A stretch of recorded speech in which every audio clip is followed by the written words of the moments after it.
I, male 27, accidentally that discovered proof via T-Mobile data that my girlfriend, female 34, of 5 years and mother of my son, has exchanged 1,400 plus text and photos with a guy from a town over that she absolutely denies. I just found 1,400 plus messages, images, and calls made between her girlfriend's phone and some guy's phone from the next town over, dating back little over a month from today.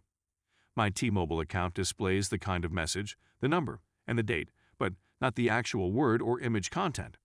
She was on a different phone plan before this, so I'm not sure how long this has been going on. When I challenged her about it, she said she had no memory of this number or any talks with this person. Unbeknownst to her, all call and text records are gone from her phone, which can only be explained if they were manually wiped. She attempted to make excuses, such as her mother using her phone, but there were times when both myself and the other person were messaged at the same time. It doesn't make sense unless her mother was acting as her and spoke with me and this other person. Even if they were talking on the phone, I'm sure her mother wasn't with her at all of the times these discussions and picture exchanges took place. Her lame justifications and lack of recollection of her talks with this person don't match up. She will continue to reject everything from now until the end of time. However, data does not lie. Humans do. At this point, even if she wasn't playing around with some man behind my back, I've concluded that our relationship wouldn't have worked out owing to a lack of a solid foundation of trust and communication. She has repeatedly shown to be untrustworthy and undependable. For example, she feels it's perfectly fine to go on a binge and just disappear for a day or more at a time with no contact to let me know she's okay, where she is, or when she intends to return home. I work away from home, and not knowing who is minding our kids since I can't interact with her irritates me to no end. Despite the fact that I have said that our communication needs improvement and that we have discussed it, she continues to repeat her behaviors and then seems startled when we quarrel again.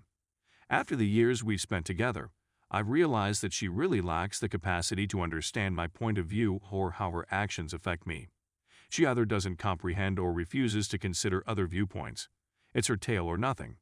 It doesn't help that she hardly works and doesn't have a car, that I had to pay her ticket to get her license reinstated, and so much more.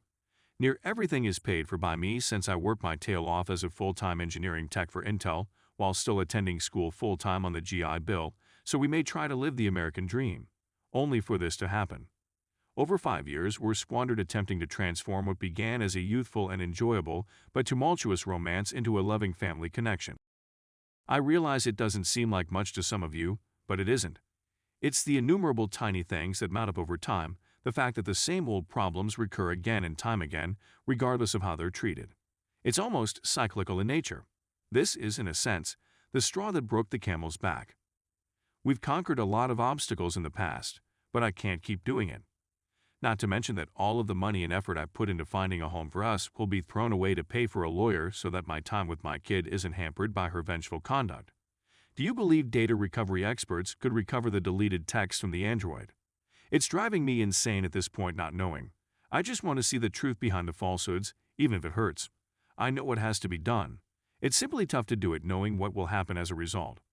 What would you do if you were in this situation? Edit. You're correct. I shouldn't concentrate on acquiring the text message information. I have more pressing matters to attend to, such as finding a counsel. It hurts to let it go and not know the whole truth, but it's not as essential as spending time with my kid and asserting my rights as his father. Update 1. I identified several law offices that I'll call when they open in the morning. The objective is to assess them all and choose the one I believe will be most suited for the case before moving ahead with the paperwork. The typical retainer charge in the region is between $5,000 and $10,000. How much of it will be spent on this saga is totally depending on how hard she fights me on it. My first objective is to achieve 50/50 since my present job and school schedule, which enables me to provide for my kid and pay expenses, will not allow me to care for him more often. My family is not in the neighborhood to assist with daycare, and I cannot afford to employ a full-time nanny. This problem is exacerbated by the fact that my workplace is around 300 miles distant from my house. I usually remain at work for 3 to 4 days before heading home. The other 3 or 4 days of the week, I am at home all day, and keeping an eye on him is easy enough. I'm looking at remote employment as a solution to this issue, but my talent requires me to be hands-on in the engineering lab, so this may not be practical. Update 2. My son is mine. A DNA test was performed a few years ago. Unfortunately, I've been advised that since the DNA was not done according to a court order, it will have to be done again, assuming we can't settle this problem in mediation before going to court. It's not a huge issue. It's reasonably priced and has a rapid turnaround time for results. Thank you to those who suggested that. I personally met several males who had the situation backfire on them, so fantastic advice. Update 3. I'm compelled to keep in touch with her since she's the only way I can keep in touch with my 2-year-old kid. Communication between parents is critical for our kid and will be seen positively in court if we do not reach an agreement via mediation.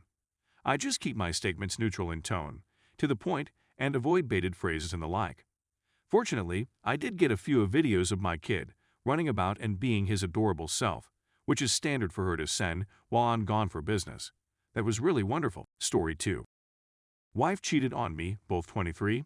No idea what to do or how to feel.